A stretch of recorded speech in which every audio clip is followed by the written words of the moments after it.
जिन लोगों को लगा कि पहाड़ जो है हमारे हाथ से निकल रहा है, तो उन लोगों ने ये विष निकाला है। अब इस विष का भी समन करेंगे हम। यदि हम शिव की तरीके से विष पीने की हम शक्ति ना हो, तो फिर हम शिव भक्त काहे के जो है, और हम इस विष को भी पिएंगे, उसको अपने कंठ में धारण करेंगे। और कल इसीलिए मैं गंगा के किनारे मडवे की रोटी, गुड़ और घी लोगों को खिला रहा हूँ। और बड़े पैमाने पे नहीं खिला रहा हूँ, 10-15 लोगों को खिला रहा हूँ सिंबॉलिक रूप से, ताकि गुड़ और गन्ने का, गेठी और गन्ने का, मडवे और गन्ने का सामंजस्य राज्य की इकोनॉमी के लिए और राज्य की सेहत के लिए कितना आवश्यक है, उसके महत्व को लोग समझ सके। अरे हिमालय से किसी ने हिमालय की तलहटी को अलग कर सकता है कोई? गंगा केवल देवप्रयाग में रहेगी? अरे गंगा, हरिद्वार गंगा को पूर्णता प्रदान करता है। बिना हरिद्वार के इस राज्य की पूर्णता का कोई अर्थ ही नहीं है। बिना उधम सिंह नगर की, बिना पंतनगर जो हमारी शान है, उस शान को हम केवल इसलिए गवा दें कि कुछ लोग समझते हैं कि वो पहाड़ी कह देंगे तो उनको वोट की खेती करने का काम कर देंगे। ये राज्य जिस कल्पना के साथ बना है, उसमें हरिद्वार का अत्यधिक महत्वपूर्ण योगदान है। और अब कुछ लोग जो है ऐसे मिल गए हैं वोट कटवा, यहाँ किसी ने ये विष बोया, अब उस विष को कुछ लोग जो है, जो भाजपा की बी टीम है, वो फैलाने का काम कर रही। ये सुविचारित तरीके से निकला हुआ विष है।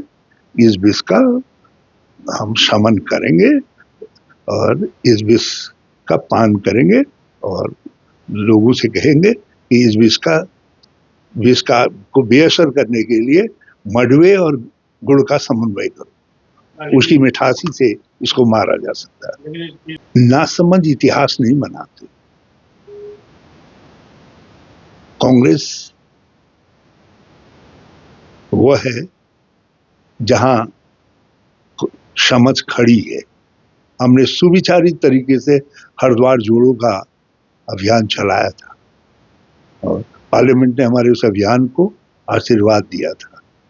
हाँ, और जो भी लोग जो है उस 2009 नवंबर के उस कृतित्व को नकारने का काम कर रहे हैं, वो न उत्तराखंडी है और न वो मैदानी है, न पहाड़ी की। हाँ, मैदान, पहाड़ के बिना मैदान, मैदान के बिना पहाड़, उनकी कल्पना नहीं कर सकती। हरिद्वार हमारा आर्थिक विकास का आधार है। हिमालय हमारे धन रूपी, योजना रूपी ऑक्सीजन लाने का काम करता है। ये दोनों की अपनी अपनी महत्ता है। जिन लोगों के पास ऐसी समझ नहीं है, वही लोग इस तरीके की बातें करते हैं। मुझे मालूम है ऐसे समझदार लोग भाजपा में भी हैं, कांग्रेस में भी हैं। श्री निजामुद्दीन, काजी निजामुद्दीन उत्तराखंड गैरसैंण के लिए राजधानी का बिल लेकर के आए। हाँ, जो उनके एरिया में तो एक भी पहाड़ी व्यक्ति वोटर नहीं है, लेकिन कुछ तो होगा सर। श्री मदन कौशिक, वो एक बिल लेकर के आए थे। तो ऐसा नहीं है। हाँ, और संकीर्णता से चीजों का निदान नहीं होता। जिस समय बड़े फैसले लिए जाएंगे, उस समय सबका ही ध्यान में रखा जाएगा, सबका ही ध्यान में रखा जाएगा। और मैं सबको आश्वस्त करना चाहता हूं कि किसी के साथ किसी तरीके का अन्याय नहीं होने दिया जाएगा।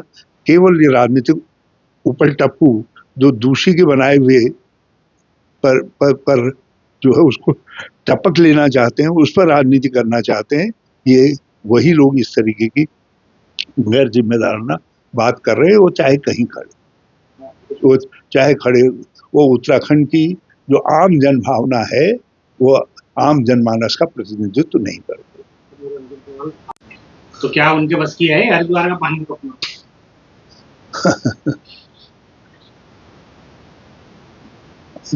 नासमझी का कोई कोई दवा है? अब जब वो कांग्रेस में थे तब उनकी समझ थी, उस समय वो हमारे साथ हरिद्वार जोड़ो अभियान में सम्मिलित थे, और आज भाजपा में हैं तो जो भाजपा उनको समझ दे रही है वो उसे काम ले रहे हैं, जो पुरानी उनकी समझ थी वो तो गायब हो गई।